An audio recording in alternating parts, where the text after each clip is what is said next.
27, and I am the Director of Recreational Therapy at Heartwood Extended Healthcare. What do you know now that you wish you knew at my age? I think one of the most valuable things to know before I started working, between college and getting a job, is just the whole process. You know, nobody really sits you down to say, you have to apply this way, this is how you do this paperwork and all that. I thought it would be a whole different process. So when I finally sat down to apply for jobs, each company is different, but it's still a general guideline. I think being prepared to enter the workforce is a huge part of being successful. How do you define success, I guess would be the next question I have. Personally, I find that if I feel like I'm making a difference in somebody else's life, that's success. I mean, money and everything is obviously helpful and all that, but at the end of the day, in my field at least, I feel like providing a quality of life for residents is how I know that like I've done my job right. How do you know that you love where you are, your career? That's funny. I have actually thought this multiple times that when I wake up in the morning, I've had jobs that I hated getting up. And then there's days when I'm like, oh, it's time to go home. And that's truly an indication to me of like, I love what I'm doing. When the day flies by, they say you'll never work a day in your life if you love what you do. And that is so true. So true. Do you love what you're doing right now? Yeah, I do.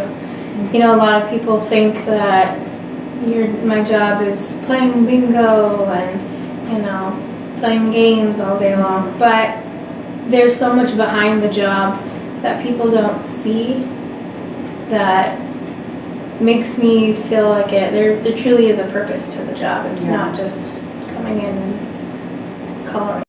How did you end up in this position from your degree in psychology and... Originally, I wanted to be a counselor, and I think I did an internship in college, and I did my internship through my psychology class, and they placed me in a memory care facility in North Tacoma, and it was my very first day. I had a lady who walked up to me and she said, "Do you notice anything about me?" And I didn't know her, and I still remember her name to this day. And she flips her hair and she goes, "My earrings match my sweater." And it was just like, this is what I want to do forever, you know, the population I want to work with. So I definitely started off on a different path, but I'm glad I'm where I am. How does your Hispanic studies play a role into your job today? I don't think it plays as big of a role as I wish it would. I think it really depends on which job I've had currently. We do get some patients, especially in this population, as they get more advanced dementia. People tend to forget, if English was their second language, they revert back to their old ways, and it's come in handy to be that person that can translate or do some patient assessments in another language. I've done a couple different times where we've actually made like a Spanish activity, which has been few and far between because it's hard for them to remember it all, but I've used it a few times. Are you scared that making your career, I guess changing your career from counseling to working in nursing homes, were you scared you might fail at that? Absolutely. I'm always afraid of failing, but I was very fortunate not to have to work through school. And so I've come to realize we're always going to fail. But what you do with that is what matters. And at the end of the day, being able to take that and move on, I can't take it home with me, if that makes sense. There's plenty of times that I was like, maybe I should just stick with therapy, but then I think how many people I've met, how many people that are unfortunately gone now Mhm. that have changed my life and how different that would be, and Mhm. it kind of makes that worry go away. Yeah. What does a leader look like to you? Or like, have you had very many leaders in your life?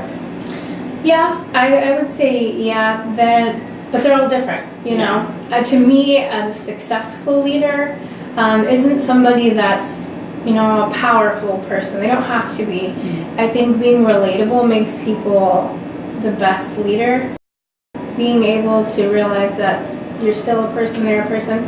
I've always told my staff I will never ask them to do something that I wouldn't do myself, just because I can't put expectations on people that, you know, I don't want to do myself. So since you're so young, is this the career that you plan to stay with for the rest of your life, or do you have plans to further yourself in this business and this industry?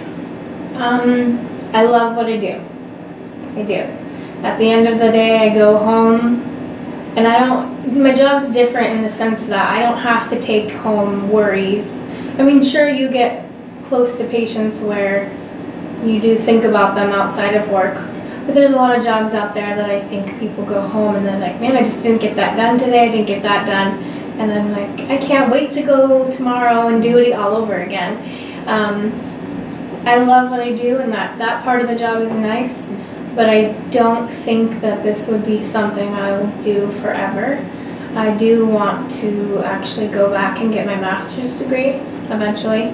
I've had different degrees that I've looked into, just because, like I said, I wanted to do counseling.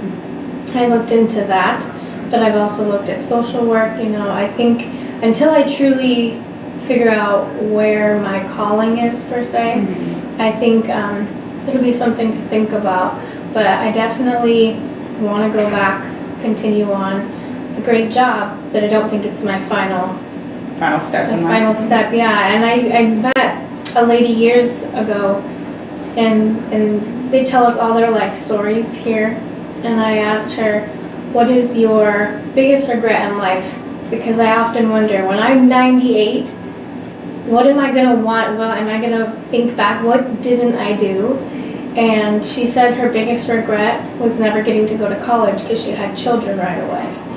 And not getting an education, I don't want that to be my biggest regret, even if it puts me into debt. I think it's totally worth it because your best investment is in yourself. I feel like you could just end there. Like, that was just beautiful. Yeah.